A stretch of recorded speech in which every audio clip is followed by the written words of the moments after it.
안녕하세요. 이번 종양간호조별과제 폐암을 주제로 발표를 맡은 간호학과 3학년 B반 김강민입니다.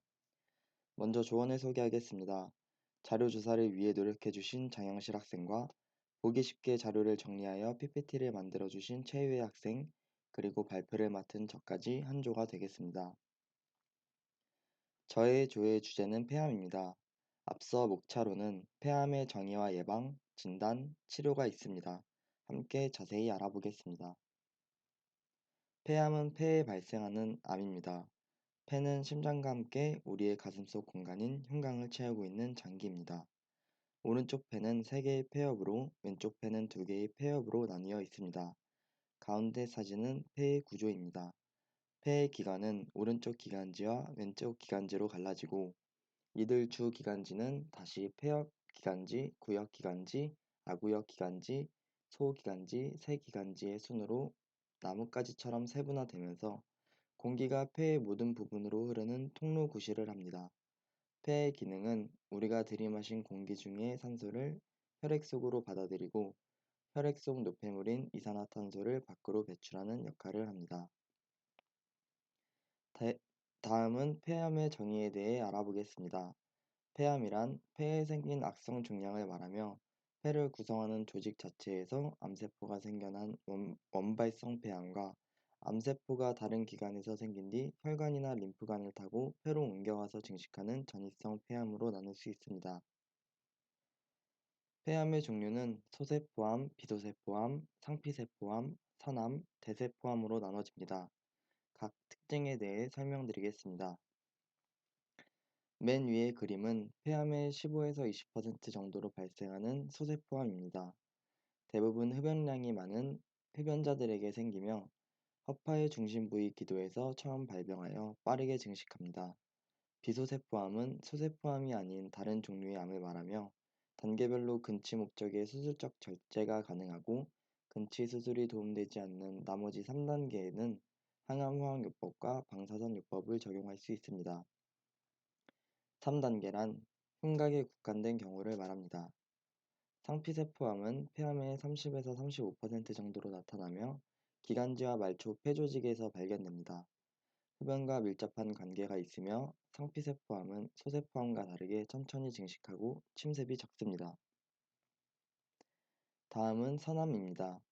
폐암의 30에서 40% 정도로 나타나며 흡연자와 비흡연자의 발생 빈도가 비슷하다는 특징이 있습니다. 최근 산암 발생은 증가 추세이며 다른 폐암에 비해 증상은 적으나 예후가 나쁜 것으로 알려져 있습니다. 대세포암은 폐암의 10% 이하로 발생되며 천천히 증식되고 말초 폐조직에서 발견되는 특징이 있습니다. 폐암의 관련 통계입니다. 폐암은 전체 암 발생의 11.2%로 4위를 차지했습니다. 남녀의 성비로는 남자에게 더 많이 발생하였고 연령대별로 보았을 때 70대가 34.6%로 가장 많았습니다. 폐암의 위험 요인으로는 많이 알다시피 흡연이 가장 중요한 발병 요인입니다. 담배를 피우면 그러지 않는 사람에 비해 폐암에 걸릴 위험이 11배가량 증가합니다. 간접 흡연 또한 자신의 의지와 무관하게 담배 연기를 흡입하는 것으로 직접 흡연과 마찬가지로 폐암을 일으킬 수 있습니다.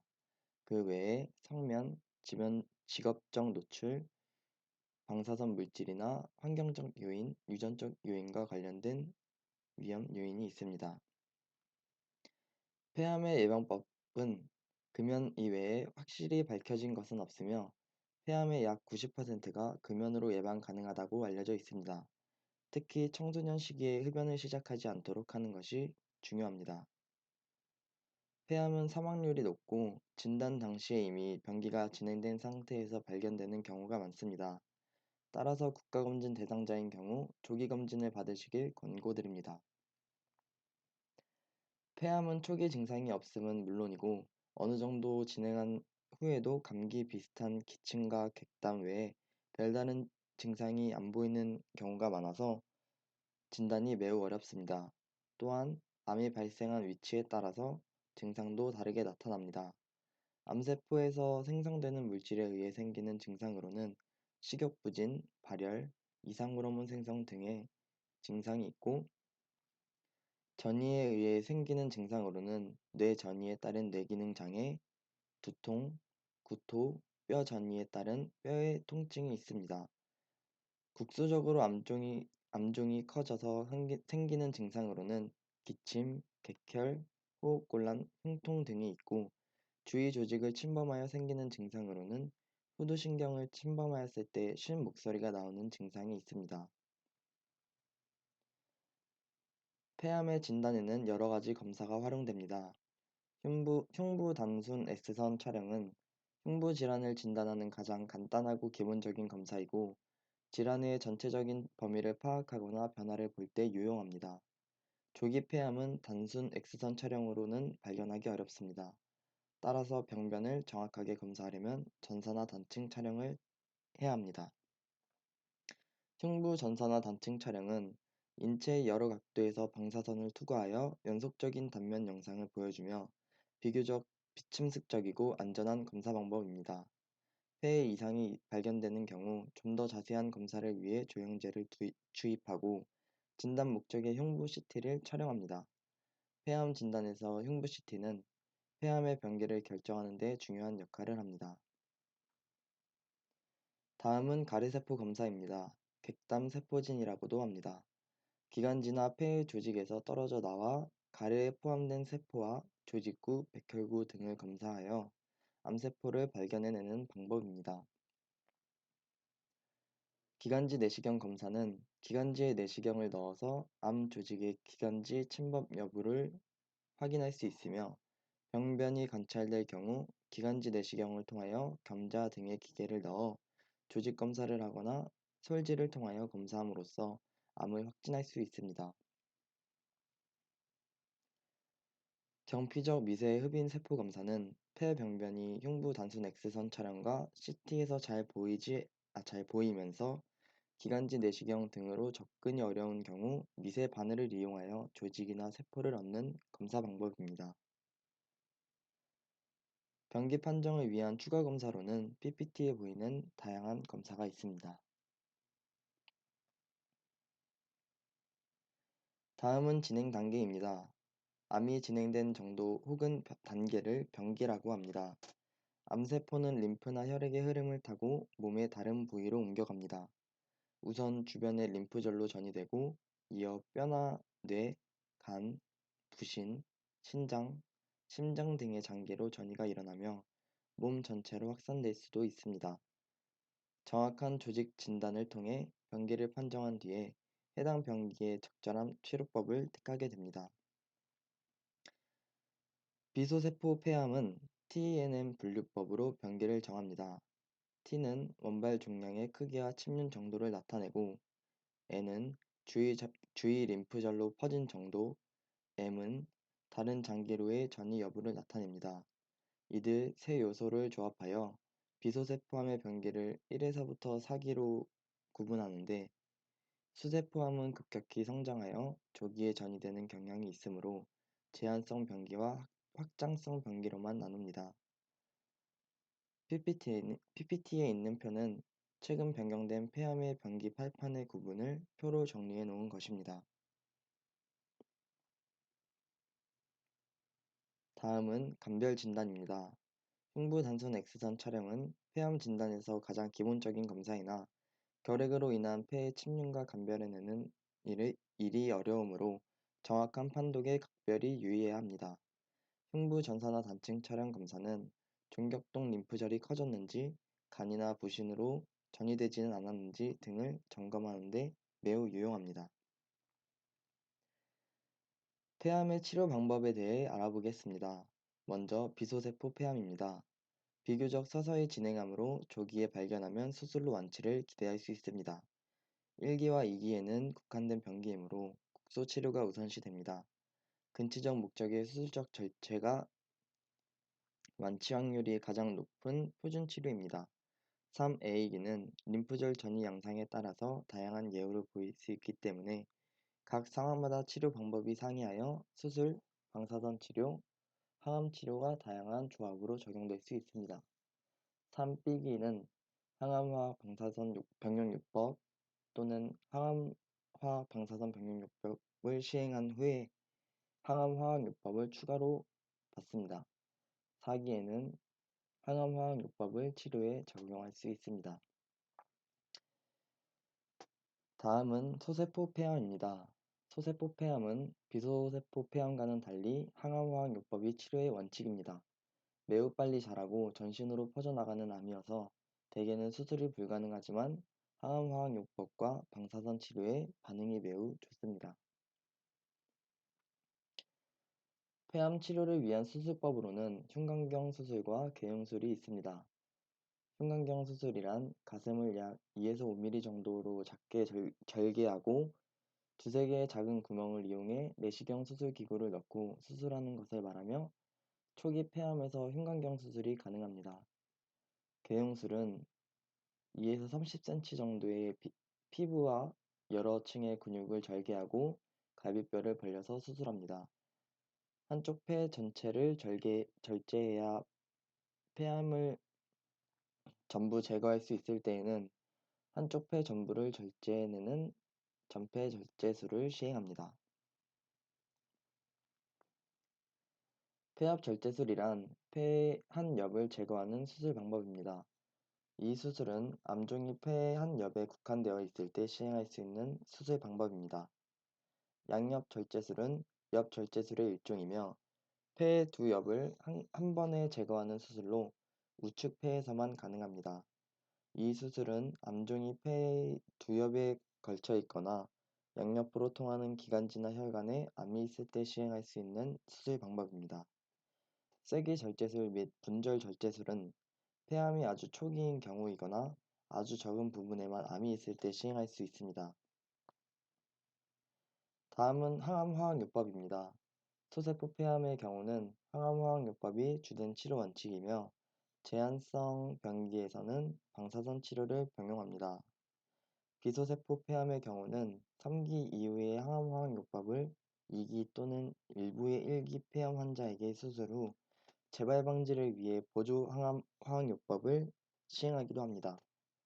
항암화학요법은 생명을 연장하고 증상을 완화시키는 것이 가장 중요한 치료 목표라고 할 수 있습니다.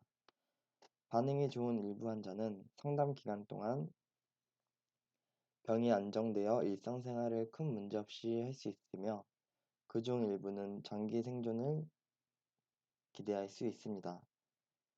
항암화학요법을 반복적으로 사용하다 보면 암세포에 내성이 생겨 나중에는 잘 듣지 않는 경우가 가장 큰 문제로 이럴 때는 다른 약제로 바꾸어 투여하게 됩니다. 폐암 치료에 사용되는 일반적인 항암제입니다.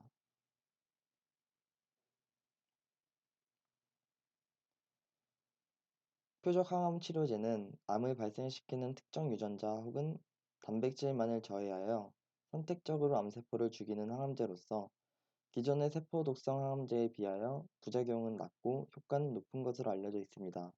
주로 비흡연자, 여성, 선암 환자에게 효과가 큰 것으로 알려져 있습니다. 면역 항암제는 암 환자에서 저하된 면역 기능을 증강시켜 환자의 면역 세포가 암세포에 맞서 싸우도록 하는 치료제입니다. 항암화학요법은 3, 4주마다 한 차례씩 반복하여 받는 것이 보통입니다. 수술과 병용하는 항암화학요법의 경우 전체 기간을 미리 정해놓는데 대개 수술 전이나 후에 3, 4회 정도 시행하게 됩니다. 하지만 폐암에서 항암화학요법의 대부분은 재발하거나 전이된 암에 대한 치료로서 기간을 미리 정하지 않습니다. 항암 치료를 2, 3회 마칠 때마다 흉부 전사나 단층 촬영 등의 검사를 해서 치료에 대한 반응을 평가하며 효과가 없거나 부작용이 심하면 투여를 중단하고 다른 항암제로 바꿉니다. 방사선 치료는 환자의 몸 밖에서 고에너지의 방사선을 암 조직에 쏘아서 치료하는 방법입니다. 방사선은 정상 조직보다 암세포에 더 큰 타격을 주는 속성이 있으며 또한 암덩이에 방사선이 집중되도록 여러 방향에서 조사하므로 정상 조직의 손상을 최소화하면서 암세포를 효과적으로 죽이거나 증식을 억제할 수 있습니다. 다음은 치료의 부작용입니다. 수술적 치료의 부작용으로는 수술 후 가슴과 팔에 통증이 오고 숨이 차는 것이 일반적 증상입니다. 대부분 폐 기능의 상대적인 저하가 나타나며 폐나 심장의 합병증, 상처 부위 감염, 농흉, 신체 장기들의 기능 부전, 쉼 목소리 등이 동반되기도 합니다. 항암화학요법의 부작용으로는 오심, 구토, 설사, 변비 등의 소화기계 문제와 탈모, 주사 맞은 부위의 피부 손상, 말초신경염 등이 발생할 수 있습니다.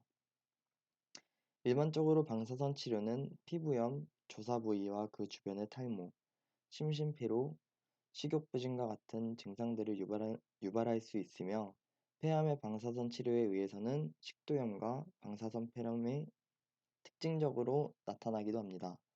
식도가 방사선에 많이 노출되면 부종 등의 식도염 증세로 음식을 삼키기가 힘들어지고 특히 자극성 음식을 먹기가 어려워집니다. 다음은 재발 및 전이에 대해 알아보겠습니다. 폐암은 재발이 많고 완치율이 낮아 다른 암에 비해 사망률이 높습니다.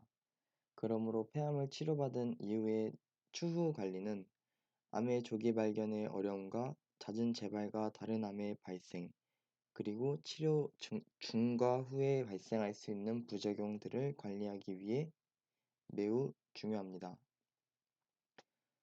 수술 전후 간호중재로는 무엇이 있을까요? 수술 전 간호중재는 가스교환 증진과 기도청결 유지, 수술 절차와 자가간호에 대한 교육과 불안을 완화시키는 것이 있습니다. 수술 후 간호중재는 가스교환 장애를 예방하기 위해 체위를 변경시켜주거나 급성 통증이 있다면 절개 부위를 잘 지지해주고 신체 기동성 장애가 생기지 않게 팔과 어깨의 움직임을 사정하며 수동적 ROM과 능동적 ROM을 적용합니다. 퇴원 후 관리로는 장기간 동안 무거운 물건을 들지 않도록 하고 호흡 곤란이나 불편감을 일으키는 활동은 피하도록 교육해야 합니다. 여기까지 폐암에 대해 알아보았습니다. 이해는 잘 되셨나요? 끝까지 잘 경청해 주셔서 감사합니다.